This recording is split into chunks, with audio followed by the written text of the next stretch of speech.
Kalau sudah naik, jangankan sholat fardu, yang sholat sunnah bisa dikejar-kejar tuh, ya kan? Baik, tapi kadang-kadang yang takis turun. Kalau sudah turun, jangankan sholat sunnah, yang fardu bisa terlambat, ya kan? Sampai nunggu iqamat kan? Baik. Nah, kapan kita bisa naikkan dan dijaga supaya tidak turun? Kata Nabi, yazidu bit ta'at.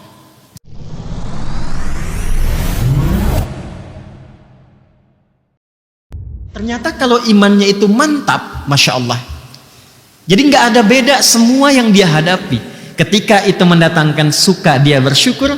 Ketika dia merasakan duka pun, dia bersabar. Jadi semua dilihatnya itu serupa, sebagai anugerah yang Allah turunkan tentang bagaimana cara menyikapinya. Itu sesuatu yang sangat indah. Al-imanu yazidu wa yantaqisu. Iman itu akan terasa kadang di level yang tinggi naik. Kalau sudah naik, jangankan sholat fardu, yang sholat sunnah bisa dikejar-kejar tuh, ya kan? Baik, tapi kadang-kadang yang takis turun. Kalau sudah turun, jangankan sholat sunnah, yang fardu bisa terlambat, ya kan? Sampai nunggu iqamat kan? Baik. Nah, kapan kita bisa naikkan dan dijaga supaya tidak turun? Kata Nabi, yazidu bit ta'at.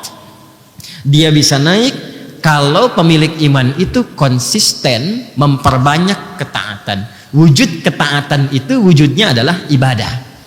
Karena itu kalimat iman pertama dalam Al-Quran disusulkan dengan ibadah. Al-Baqarah ayat 3 yang telah kita lampaui dulu. Alladzina yu'minuna bil ghaib. Kan? Itu kalimat iman pertama kan? Orang takwa yang sejati itu yang akan mendapatkan petunjuk yang benar dari Al-Quran. Ciri pertamanya adalah dia memiliki konsistensi keimanan terhadap Allah sekalipun belum nampak dalam pandangannya. Lalu bagaimana dia menjaga konsistensi iman itu? Wa yuqimunas shalah wa mimma razaqnahum yunfiqun. Jadi kalau salatnya ditingkatkan dari yang 5 waktu, ya, subuh, zuhur, asar, maghrib, isya, mukallah, ditambah dengan sunnah rawatibnya, tahajudnya, salat mutlaknya, itu nanti akan terjadi satu dampak perubahan kepada jiwa, akan lain, dan nanti perilakunya akan beda. Kalau nggak percaya silahkan, akan terjadi perubahan pada diri kita. Nah, nanti persamaannya kata Nabi linearnya, begitu amal solehnya meningkat, imannya pun akan kuat. Dan pengertian terbaliknya, kalau amal solehnya sedang turun, berarti imannya pun sedang lemah. Paham ya? Nah, ini bagian pertama, bagaimana cara meningkatkan iman. Yang kedua, formulasinya lewat ilmu, pengetahuan. Karena itu antara ilmu dengan iman itu disandingkan. Itu ada di Quran surah ke-58 Al-Mujadalah di ayat yang ke-11 itu.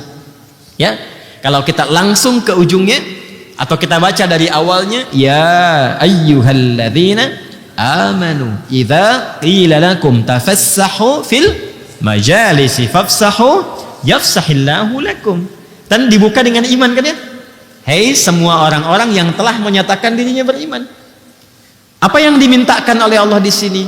Yang dimintakan hidupkan majlis-majlis ilmu. Kalau dalam bahasa kekinian share.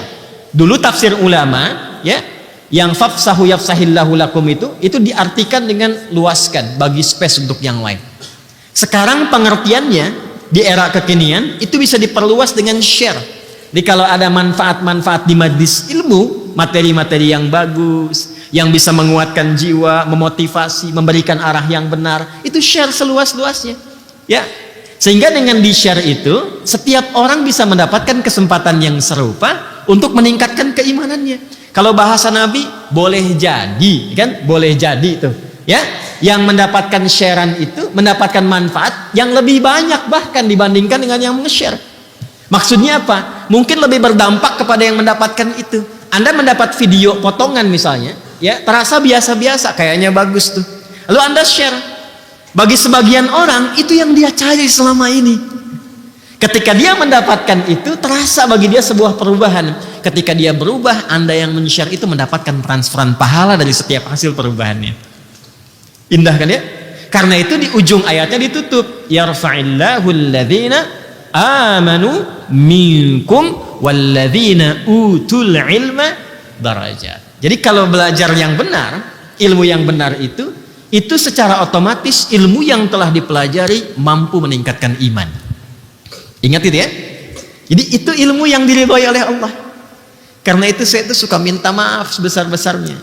Kalau misal dalam satu kesempatan mengajar tidak memberikan penambahan kualitas atau kuantitas keimanan, tolong saya dikoreksi ya, didoakan. Karena mungkin ada yang tidak tepat dalam cara mengajarkan itu. Ya, karena guru yang benar ketika mengajarkan sesuatu, diantaranya adalah mampu mendapatkan ya atau menjadikan setiap yang belajar itu lebih dekat dengan Allah Subhanahu wa Ta'ala. Ya, karena itu bagian terpenting adalah belajar dimanapun pastikan ilmunya bertambah, imannya menguat.